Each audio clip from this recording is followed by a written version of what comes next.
அனைவருக்கும் வணக்கம். இது ராஜேஷ் நீ பயாலஜி நம்ம யூடியூப் சேனல். நான் உங்கள் அன்பு நண்பன் தாமனோ டாக்டர் ராஜேஷ் வரதராஜ். 7.5% இடஒதுக்கீட்டில் நீங்க டிஎன் மெடிக்கல் செலெக்ஷனுக்கு எம்பிபிஎஸ் பிடிஎஸ் கவுன்சிலிங்க்கு அப்ளை பண்ணியிருப்பீங்க.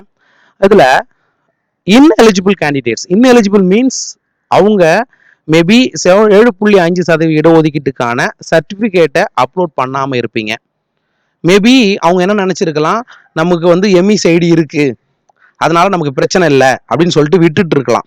ஓகே, அப்போ அவங்களோட பேர், அவங்களுடைய அப்ளிகேஷன் நம்பர்லாம் நமக்கு டிஎன் மெடிக்கல் செலெக்ஷன் இந்த அறிவிக்கையில் வெளியிட்டிருக்காங்க. ஸோ அதை பற்றின காணொலி தான், முக்கியமான காணொலி.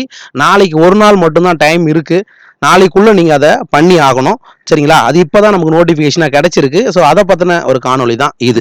சரியா? இப்போ என்ன சொல்லியிருக்காங்க அப்படின்னா, it is hereby informed that the candidates under following categories have been found to be not eligible as per the documents submitted by them. அதாவது நீங்கள் இந்த 7.5% இடஒதுக்கீட்டுக்காக நீங்கள் அந்த டாக்குமெண்ட் சப்மிட் பண்ணியிருப்பீங்க இல்லைங்களா, அதில் அந்த டாக்குமெண்ட்ஸ் மிஸ் ஆகிறதாலேயோ அல்லது அந்த டாக்குமெண்ட் நீங்கள் அப்லோட் பண்ணாததாலேயோ அல்லது வேறு சில காரணங்களுக்காகவோ நீங்கள் இன்எலிஜிபிள் ஆக்கப்பட்டிருப்பீர்கள். சரிங்களா? அதுக்கான குறை தீர்ப்பதற்காகத்தான் இந்த நோட்டிஃபிகேஷன். ரைட்டா? அதுக்கு அடுத்தது, the candidate if they have grievances with the above decision, சரிங்களா, need to login using the original ID and password. அப்போ சார் நான் சர்டிஃபிகேட் இருக்கேன், அவசரத்தில் நான் என்ன பண்ணிட்டேன், தெரியாமல் போட்டுட்டேன், நான் தமிழ் மீடியம்னு சொல்லிட்டு போட்டுட்டு அவசரத்தில் நான் அப்படியே ஓகே கொடுத்துட்டேன், ஆனால் 7.5 சர்டிஃபிகேட் நான் அப்லோட் பண்ணலை. அவங்களாம் என்ன பண்ணலாம் அப்படின்னா, உங்களுடைய லாகின் ஐடி இருக்கு இல்லையா, அண்டு பாஸ்வேர்டு, இதை வச்சு நீங்கள் அவங்களுக்கு என்ன பண்ணலாம், செலெக்ஷன் கமிட்டிக்கு மறுபடியும் உங்களுக்கு டாக்குமெண்ட் அப்லோட் பண்ணுறதுக்கான சான்ஸை அவங்க கொடுத்துருக்காங்க. ரைட்டுங்களா? Since the schedule and process of the counselling is as per DGHS or MCC guidelines. Sir, இந்த ஷெட்யூல் கொடுத்துருக்காங்கல்ல, 19ஆம் தேதி உங்களுக்கு நேம் லிஸ்ட் வெளியாகும், 21ஆம் தேதி கவுன்சிலிங் ஸ்டார்ட் ஆகும், 22ஆம் தேதி 7.5க்கு நடக்கும். சரிங்களா? அதுக்கப்புறம் இதெல்லாம் ஆஸ் பர் டேட்டு மாறாது, அது நடந்துக்கிட்டே தான் இருக்கும். அப்போ யாருக்காவது இந்த லிஸ்ட்டில் கீழே கொடுத்துருக்காங்கப்பா, அவங்களுக்கு யாராவது நீங்கள் இல்லை இந்த டாக்குமெண்ட் அப்லோட் பண்ணல அப்படின்னா அவங்களுக்கு 17ஆம் தேதி காலை வரைக்கும் உங்களுக்கு டைம் கொடுத்துருக்காங்க, 10 மணி வரைக்கும். சார், அதுக்கு நீங்கள் என்ன பண்ணணும் அப்படின்னா, இங்கே இருக்கு இல்லைங்களா, சரிங்களா, இந்த இதுவை நீங்கள் கிளிக் பண்ணிங்கன்னா போதும். சரிங்களா? இதை கிளிக் பண்ண உடனே உங்களுக்கு என்ன ஆகும் அப்படின்னா, உங்களுடைய லாகின் ஐடி ப்ளஸ் இங்கே பாருங்கள், உங்களோட லாகின் ஐடியை கொடுத்து அண்ட் பாஸ்வேர்டை கொடுத்துட்டு உள்ளே போனீங்கன்னா எந்த டாக்குமெண்ட் மிஸ் ஆகுதோ அதை காமிக்கும், அந்த டாக்குமெண்ட்டை நீங்கள் அப்லோட் பண்ணலாம் அப்படின்றாங்க. சரிங்களா? ரைட். அதுக்கப்புறம் இங்கே பாருங்கள், அடுத்தது நம்ம இந்த டாக்குமெண்ட் அப்போ யாரெல்லாம் அந்த லிஸ்ட்டில் பேரில் இருக்காங்க அப்படின்றத நாம் இப்போ பார்க்கலாம். ரைட். இங்கே பார்த்தீங்கன்னா இங்கே கொடுத்துருக்காங்க பாருங்க, government quota 7.5% preferential category ineligible.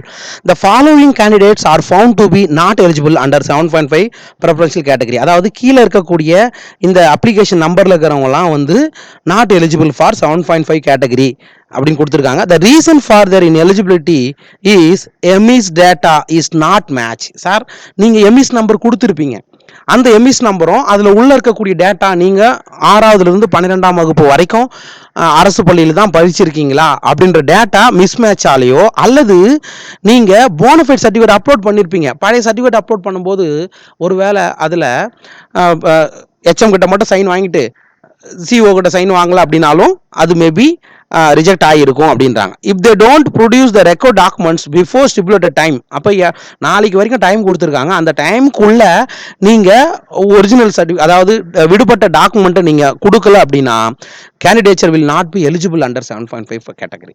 நீங்கள் 7.5% கேட்டகரியை கோர முடியாது, ஜென்ரல் கோட்டாவுக்கு போயிடுவீங்க. சரிங்களா? சார், கிட்டத்தட்ட 3 பேஜுக்கு மேலே கொடுத்துருக்காங்க. இங்கே பாருங்கள், உங்களுடைய நம்பர் இதில் இருக்கா, உங்களோட அப்ளிகேஷன் நம்பர் இதில் வருதா அப்படின்றத பார்த்துங்க. 1 2 3 4 பேஜ், மொத்தம் 4 பேஜ் கொடுத்துருக்காங்கப்பா.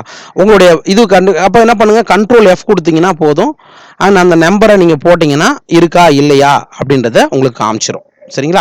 ரைட். உடனடியாக 7.5% இடஒதுக்கீட்டில் இருக்கக்கூடிய மாணவர்கள் தயவு செய்து நீங்கள் ஏற்கனவே ஏதாவது அப்லோட் பண்ண தவறி இருந்தீங்கன்னா இந்த ஆப்பர்ச்சுனிட்டியை மறக்காதீங்க. அதுக்கப்புறம் நீங்களும் செலெக்ஷன் கமிட்டிக்கு போயிட்டு அலைய வேண்டி வரும். போன வாட்டிலாம் பார்த்தீங்கன்னா மிஸ் ஆகிட்டு தனித்தனியாக லிஸ்ட் விட்டுட்டு இருந்தாங்க, அந்த மாதிரி இந்த வாட்டி விட மாட்டாங்கன்னு நினைக்கிறோம். ஸோ அதனால் தயவு செய்து இப்போ இந்த காணொலியை பார்த்த அடுத்த செகண்டே நீங்கள் என்ன பண்ணுங்கள், அதை அப்லோட் பண்ணுங்கள். சப்போஸ் முடியாதவங்க தயவுசெய்து உங்களுடைய போனஃபைடை வாங்கி போடுங்க, இல்லை எம்இசி ஐடி கரெக்டாக இருக்கான்னு மறுபடியும் செக் பண்ணிவிட்டு அப்லோட் பண்ணுங்கள்.